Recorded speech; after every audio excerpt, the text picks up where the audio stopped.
डॉक्टरांशी चर्चा झाली. मला डॉक्टर मला फक्त मी आता वैतकलं क्वालिटीला बाकीचं मला दूध नका वाढू. बर डॉक्टरांना माहिती गाय भरपूर दूध देतात.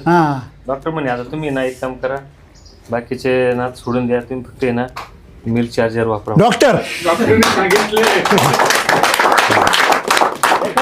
डॉक्टरांनी सांगितलं. तेच डॉक्टर आमच्या गोठ्यावर पण आहे.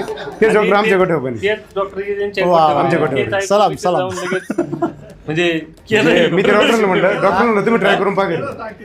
जे खरं आहे ते सांगाल काय हरकत नाही. नाही, पण तसं नाही. काय होतं माहिती का, की त्यांनी तुम्हाला एवढा जेनियस सल्ला देणं म्हणजे बाबा ते आपलं आहे म्हणून नाही म्हणत मी, परंतु त्यांनी तुम्हाला असा पर्याय दिला की त्या पर्यायानंतर दुसरा पर्यायच नाहीये, गरज बी नाहीये पर्यायाची. 34 रुपयाचे म्हणजे 3, 5, 8, 5 मी फक्त 3, 5, 8, 5 विचार करतो. बर. पण आम्हाला 36.5 रुपये बाजार पडला. बर. अरे वा. मग बाकीच्या कंपन्यांना माझं म्हणणं होतं का बघ 36.5 पडला आणि तुम्ही फक्त मला 3, 5, 8, 5 करून द्या. बर. 38 रुपये, 1.5 रुपये वाढला, 50 पैसे तुमचे आणि 1 रुपया माझ्या होता. बरोबर. म्हणजे ते मिनरल पैशात 1 रुपया माझा वाढला. बरोबर. म्हणजे असं त्यांना माझं चॅलेंज होतं, तुम्ही वाढून द्या तर तुम्हाला पैसे देईन, तसे देणार नाही. इथे 1 रुपया आम्हाला, 2 रुपये तुम्हाला. बरं का?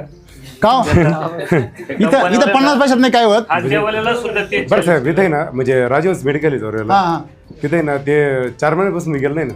ते म्हणे का साहेब काही इथे नाही म्हणजे काही नाही, एवढ्या चक्कर नाही मारत. गोठा बंद केला म्हणून त्यांना म्हणलं चालू केलं मी चार्जर. ते म्हणे कुठे भेटतं काय. मग त्यांना सांगितलं मी प्रत्येक मेडिकलवाला घेणार नाही. राजवंश घेतील. पण राजहंसवाला घेऊ शकतो, पण मेडिकलवाला काय घेणार नाही तर त्याचे बाकीचे तोटे.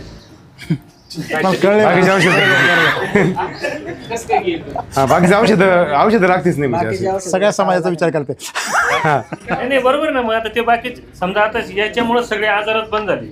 तुमचं मास्टिटिस वगैरे खरंच बंद म्हणजे सगळे जर तो बी एक प्रॉब्लेम आहे ना आता काय आता या दिवसात प्रॉब्लेम फक्त डायजेशनचा. खरंय ते पण नाही, ते नाही. हे जर याच्यामुळे कमी झालं तर काय होतं बघा, तोटा आहे ना ते मेडिकल. याच्यात मार्जिन कमी आहे त्याला. लय मार्जिन कमी, मार्जिन लय कमी. म्हणजे माझा हा उद्देश आहे की याच्यात मार्जिन कमी आहे त्याला, बाकीच्या याच्यात मार्जिन जास्त आहे. बरोबर. म्हणजे आणि ते कायम लागणार आहे. हे बाकीचं बंद करून टाकेल सगळं.